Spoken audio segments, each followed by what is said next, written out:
بسم الله الرحمن الرحیم. مژده لطف است ز رب کریم. سلام مردم، هم نفسای یاد خدا الهی که خوب باشین، سلامت و تندرست باشین. خیلی خیلی ممنونم که از بین همه شبکه‌های تلویزیونی انتخاب شما شبکه قرآن و معارف سیما و برنامه یاد خداست. امیدوارم حالا که حسن سلیقه به خرج دادین، وقت گذاشتین، مقابل تلویزیون نشستین و برنامه یاد خدا رو تماشا کنین، اینجا به شما خوش بگذره. برنامه‌مون براتون مفید باشه، به چشمتون بیاد، به دلتون بنشینه. خیلی امید دارم این اتفاق بیفته، چون راجع به موضوع خیلی خیلی مهمی داریم صحبت میکنیم. دوشنبه‌های ما موضوع اخلاق هست.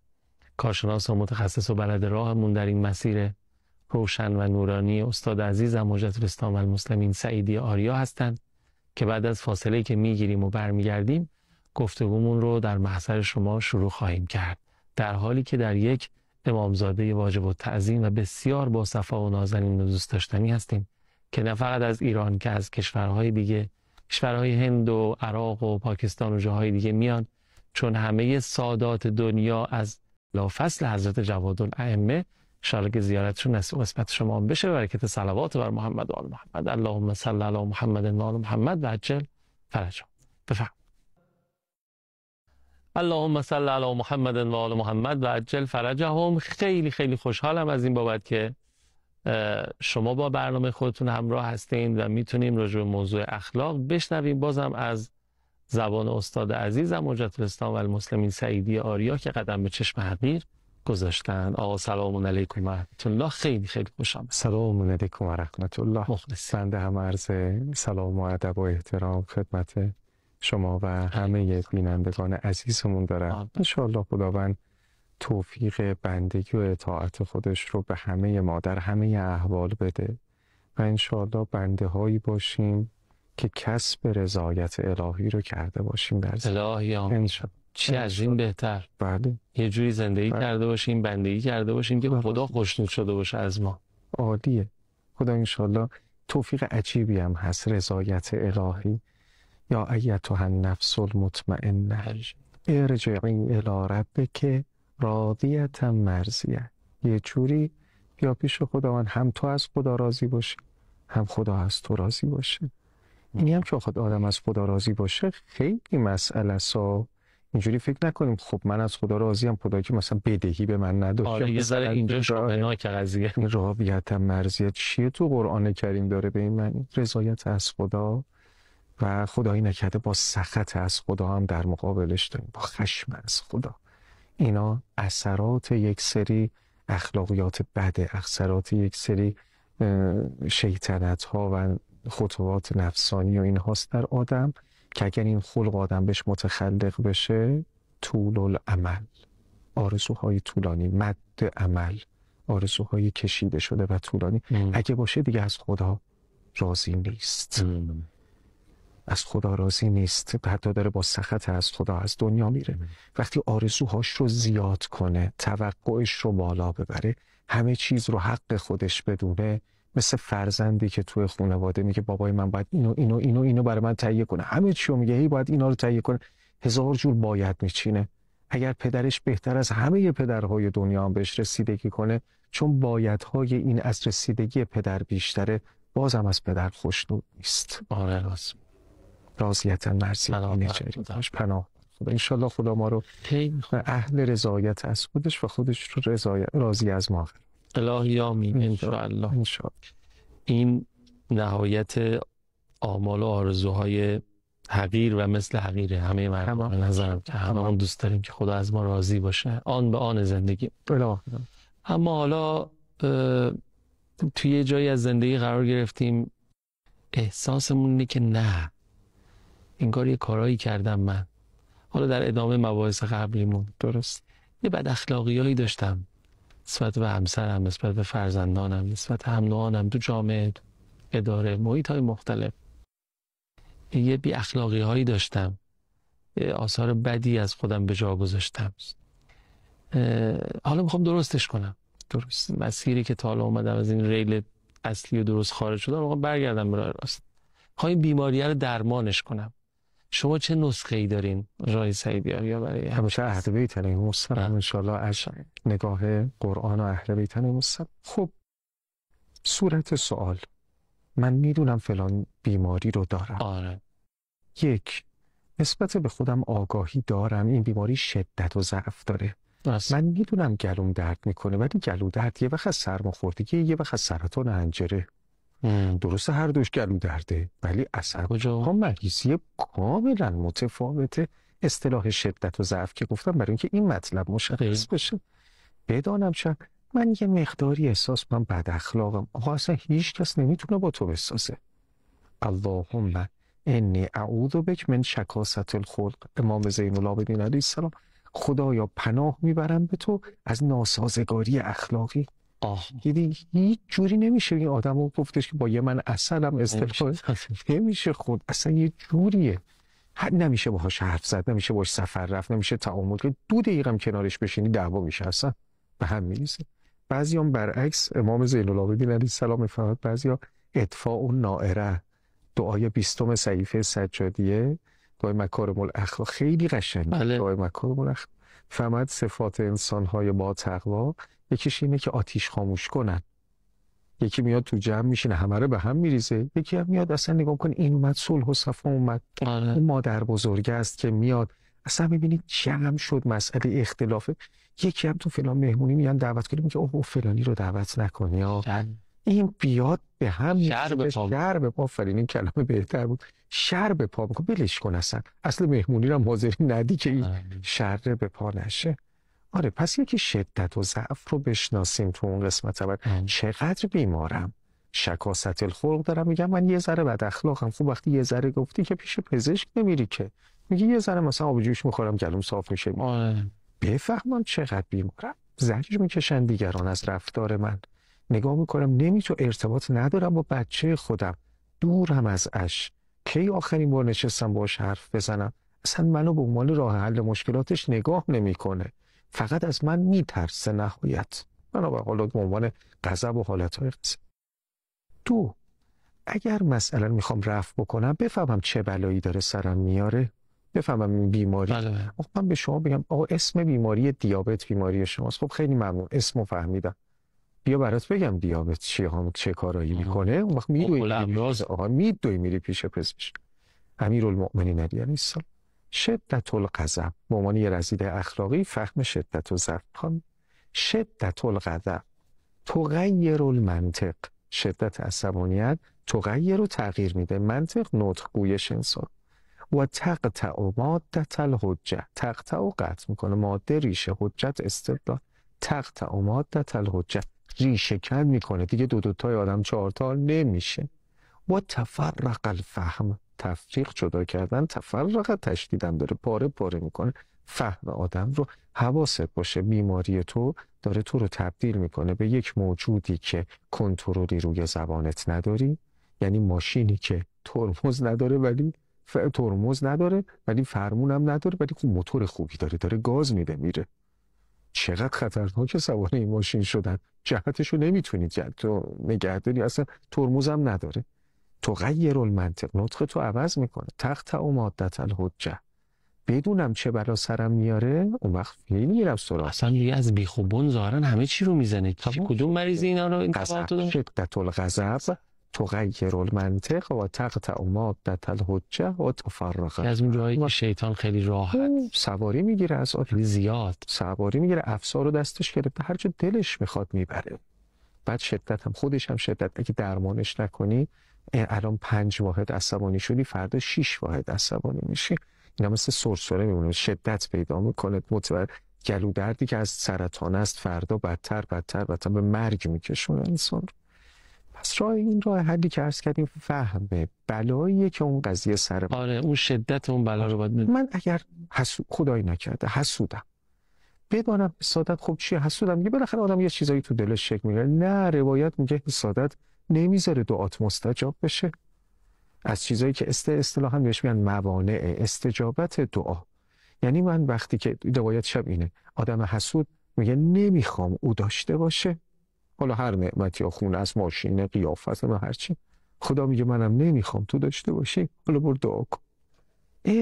آره دعا مستجاب نمیشه. از موانع استجابت دعا میشه حسادت. ولی که اینقدر میگم خدایا من نیمه شب بلند میشم اینجوری دعا میکنم، چرا دعای من مستجاب نمیشه؟ خب تو موانع استجابت یکی از گردن کلفتاش همین حسادت. بدانم که چه بلایی سرم میاره، بیماری چیست، از شدت و ضعفشو بشناسم، اثراتشو بشناسم. نوعاً تو روایات تربیتی اخلاقی ما این مسئله گفتن اثرات رو میبینیم. غضب هم از چیز الهی میبینیم، بله میبینیم. غضب خدا از بدترین چیزایی که بدش میاد، خدا همین حالتهای عصبی آدمه. خدا بهترین ظرفی رو که بهترین لقمه‌ای که مؤمن فرو میبره کظم غیظ، خدا از این بیشتر دوستش داره. یعنی هم از خوبیاش هم از بدیاش. چرا اینقدر اثراتش رو میگن؟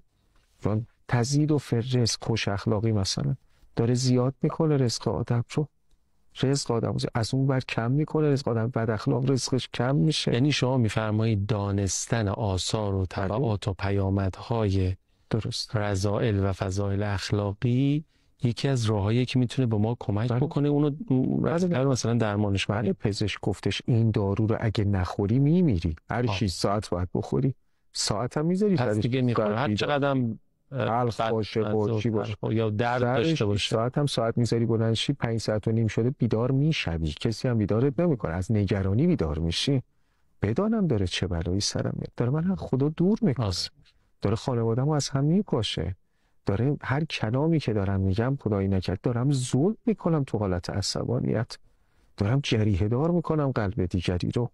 توی مسئله حسادت یه چیزی، تو مسئله خساست. خب به نظرم این تکلیف آره تکلیف بلغین این رو خیلی سنگین میکنه دیگه، یعنی که بیان کنن که بیان کنن، یعنی این یعنی یه چیز کلیدی میشه. بله بیان این اثر. مگه قرآن کریم نداره این اثراتو؟ مگه اهل بیت علیهم السلام ندارن؟ تو خطا و ثواب ما داره آقا بهشت و جهنم هم اثر قرآن من بشیر و نذیر دیگه. پیغمبر قرآن هم بشارت به آثار خوب هم بد، هر دوش. خواهیم یه فاصله بگیریم از دوستانمون برگردیم. آره شما راه حل بعدی رو مفصل تر بفرمایید برای درمان بیماری بد اخلاقی که حالا ما نداریم تو بیننده هامون، تا شما یاد بگیرین. مثل من که دارم یاد میگم حتما بد اخلاقی یه وقتی دارم، ولی شما ندارین. شما یاد بگیرین برای کسایی که بد اخلاقی هستن، بهشون ممکنه برنامه رو نبینن، بهشون یاد بدین. بعد بفرم. اللهم صل علی محمد و آل محمد و عجل فرجام‌ها. جای سعیدی آریا دارن با توجه به آیات قرآن کریم و آموزه های مکتب اهل بیت سلام الله علیهم اجمعین برای ما نسخه میپیچن که بد اخلاقی ها درمان بشه، بیماری بد اخلاقی بی اخلاقی درمان بشه و جاش رو خوش اخلاقی بگیره، خلق و خوی همه آدم ها بوی گل محمدی بگیره ان شاء الله. اللهم صل علی محمد و آل محمد و عجل فرجهم. بفرم. راهکار بعدی مسئله تنبیه، تنبه ایجاد کردن، بیداری ایجاد کردن. برای خودم یه قرار میذارم، اگه این دفعه یه حرفی زدم، اگه این دفعه یه خطای گفتاری یا یه مسئله تندی کردم، یه تنبیه برای خودم در از اون فوتبالی که دوست دارم و نمیبینم، خیلی هم دوست دارم و زنده داره پخش بشه و نمیبینم. باید ذهن من عادت کنه به یک تلخی به خاطر خطای من.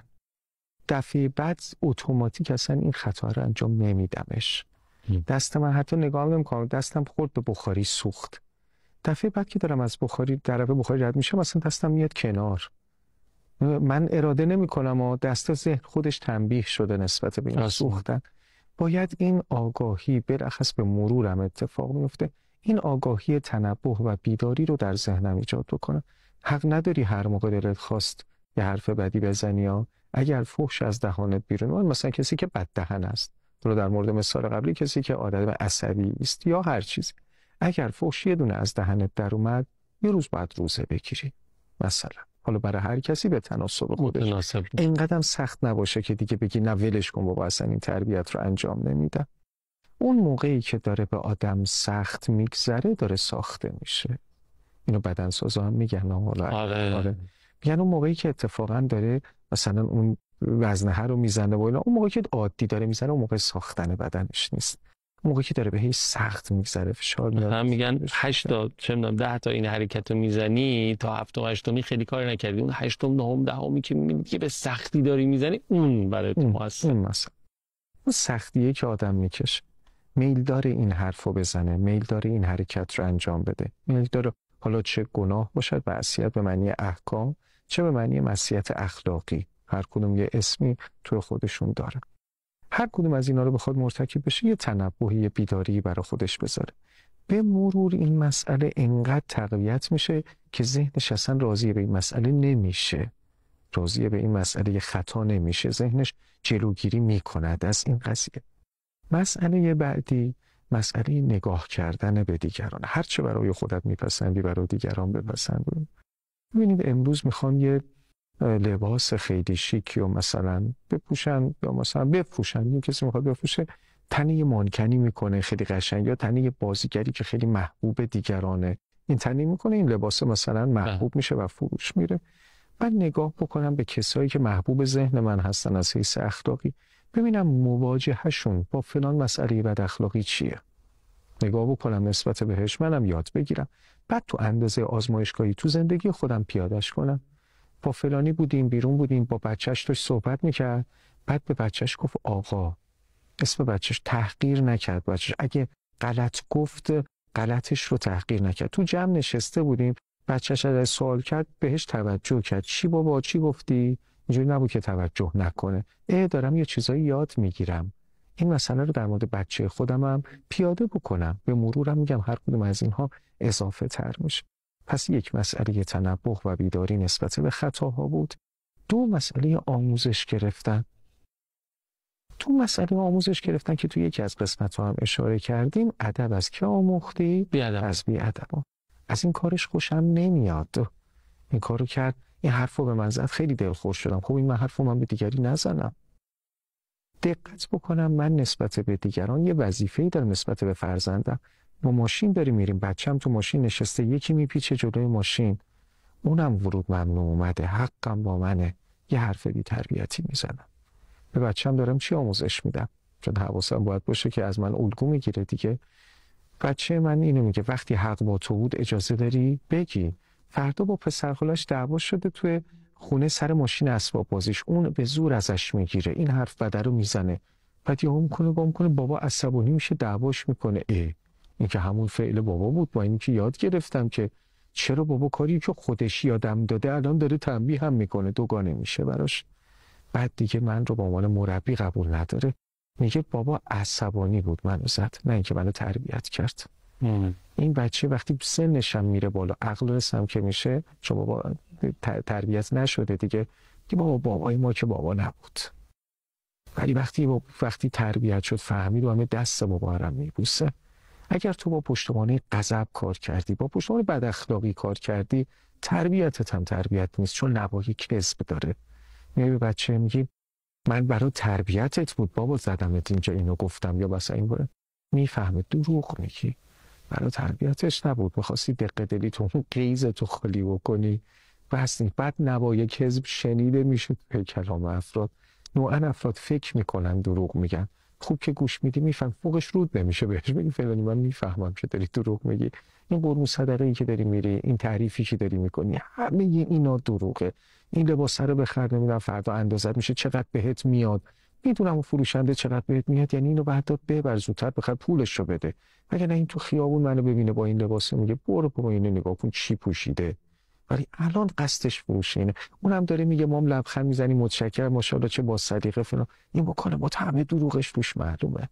تو حالتهای عصبی، تو حالتهایی که دروغ میخوایم بگیم نسبت به رذایل اخلاقیمون، این نوای کذب شنیده میشه.